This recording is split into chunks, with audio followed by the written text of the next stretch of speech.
In recent years, Denmark has become known as a trendsetter when it comes to gastronomy. Nordic Academy of Culinary Leisure, or NACL, is a group of prominent chefs aiming to push the boundaries of their craft.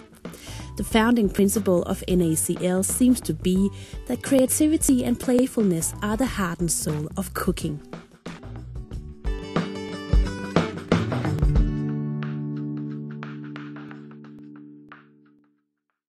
Vi mødes en masse kreative kokke, og vi laver en masse kreativ mad.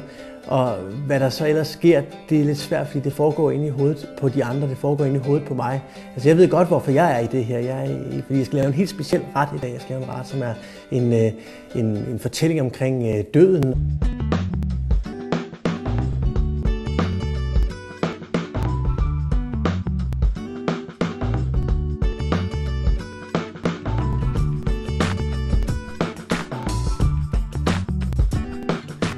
Hovedårsagen til, at jeg er en del af NACL, det er for at få det her frirum til at lege og eksperimentere og ligesom at udfolde sine egne kreative tanker omkring mad og råvarer. Hvad jeg tror det er, som jeg først opdager nu. Ravioli? Ja, men at leveren er fucking ravioli. Ja. At være en del af NACL, det tror jeg er interessant for, altså det er i hvert fald interessant for mig, men jeg tror også det er interessant for mine kolleger, det ved jeg det er. Fordi vi får mulighed for at udvikle os, vi får mulighed for at prøve de her ting af, som vi går og drømmer om at få lov til at lave. Så jeg har fået hovedelementet til min ret. Det er Canada gås, leveret her lige ved bagindgangen til slottet. Vores kokke og vores køkkenchef starter dagen med at gå en tur, høste i markerne, plukke i skoven, gå til stranden og samle urter. Vi har vores store urtehave herude, så vi er stort set selvforsynende hele sommeren med alt, hvad der hedder grønt og grøntsager.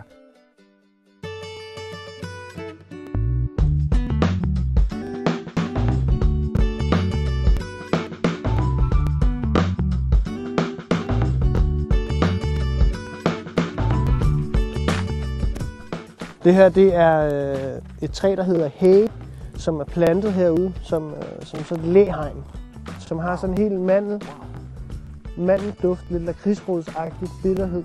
Og den skal vi prøve at lave brød på, for at få den her lidt nøddeagtige smag ind udenover, men simpelthen bruge en træsort i stedet for.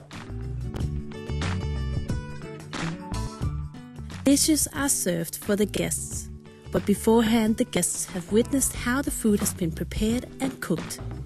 NACL works on a voluntary basis, and guests pay a modest fee to join.